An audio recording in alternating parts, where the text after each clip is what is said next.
ẹ̀yin tí Akede ẹ jẹ́ àjọ fídíò tí Alagusiy post nípa bọ̀bọ̀ tó pa ọmọ ẹ̀ 41 days ẹ jẹ́ àjọ wò. nǹkan yẹn ní kò dúnbù ọrùn ara tiẹ̀ ó wá jẹ́ ọmọ ìkókó ọmọ 41 days ló wá ti ọ̀bẹ bọ̀ lọ́rùn ló wá dùn bí ìgbà tí ṣé ó ṣe àpòkò ṣe alápàtà rí ni. lápàtà rí. àbáwò ló ṣe dúnbù ẹ̀ bẹ́yẹn tó fẹ́ rí ọrùn ẹ̀já bẹ́yẹn. ṣé ìgbà tó ń pa ọmọ yìí ò mìíràn kò ké ni. ṣe rí number 1 Alagusiy lọ́rọ̀ sọ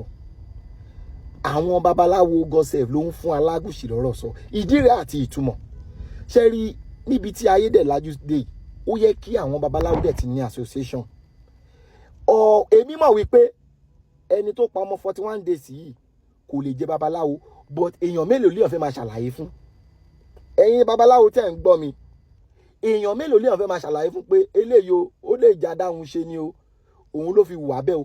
nítorí ọ̀pọ̀ èèyàn bìlíìfù wípé èèyàn tó bá ti lè máa jówó àti egbò babaláwo automatically but èmi wá wish kí àwọn babaláwo gbọ́ nǹkan tí mo sọ kọ́ ní ID card èèyàn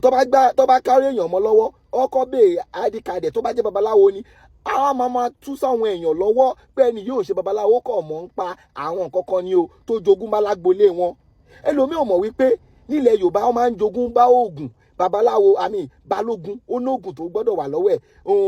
olúwo onógùn tó gbọ́dọ̀ wà lọ́wọ́ ẹ̀ but èèyàn mélòó ló fẹ́ máa ṣàlàyé gbogbo ìyẹn fún so nípa ti fídíò tí Alagusiy post yìí àwọn babaláwo ló fún Alagusiy lọ́rọ̀ sọ so ó yẹ kó ti ṣe amendment yìí kí babaláwo ní ID card ọmọ ẹgbẹ́ wọn tó bá ká orí èèyàn mọ́ lọ́wọ́ wọ́n ti mọ̀ wípé ẹni babaláwo ni níbo ló dẹ̀ ti kọ àwọn ló máa gba blame yẹn but èèyàn tó bá jẹ́ babaláwo wọn ò ní lè gba blame yẹn everybody àmọ́ wípé ẹni yóò ṣe babaláwo lóòótọ́ kò ní ID card so ẹ̀yin babaláwo ẹ work towards it ẹ jọ mo bẹ̀ yín